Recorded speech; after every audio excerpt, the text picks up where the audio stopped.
దినవృత్తాంతాల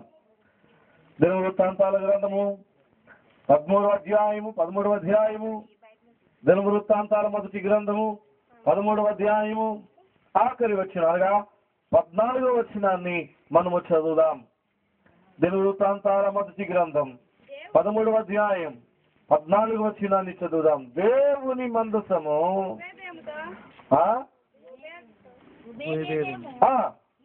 ఓబేదేము ఇంటిలో 3 నెలలు ఉండగా యెహోవా ఓబేదేము ఇంటి వారిని అతని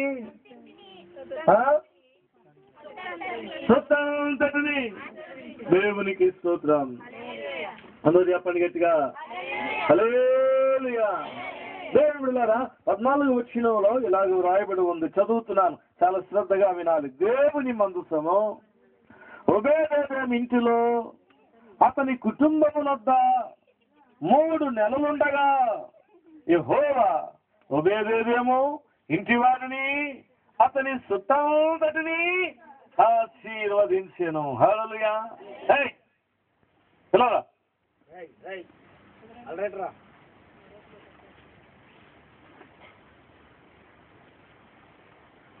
మూడు నెలలు గిత్తీయుడైనటువంటి ఓబేదేము ఇంటిలో ఏమున్నదంట చెప్పాలి?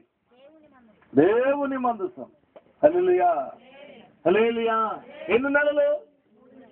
3 నెలలు దేవుని మందసము ఓబేదేము ఇంటిలో ఉన్నందువల్ల ఓబేదేము ఇంటి వారిని అతని సొంతంతటిని యెహోవా ఆశీర్వదించెను. హల్లెలూయా హల్లెలూయా.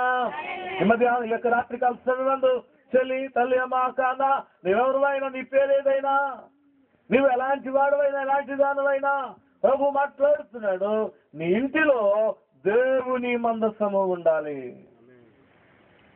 నీవు ఆశీర్వదించబడాలి అంటే, నీ సొంతంతటిని దేవుడు ఆశీర్వదించాలంటే, నీ భర్తను ఆశీర్వదించాలంటే, నీ పిల్లలు ఆశీర్వదించబడాలంటే, నీవు కోరుకున్నవి కానీ, నీవు తలంచినవి కానీ, నీవు తలపెట్టినవి కానీ, నీవు అనుకున్నాయి కానీ, నీవు కోరుకున్నాయి కానీ జరగాలంటే నీ ఇంటిలో దేవుని మందసము ఉండాలి. దేవుని మందసం ఉండాలి. హల్లెలూయా హల్లెలూయా. అసలు దేవుని మందసం అంటే ఏంటి చెప్పాలి?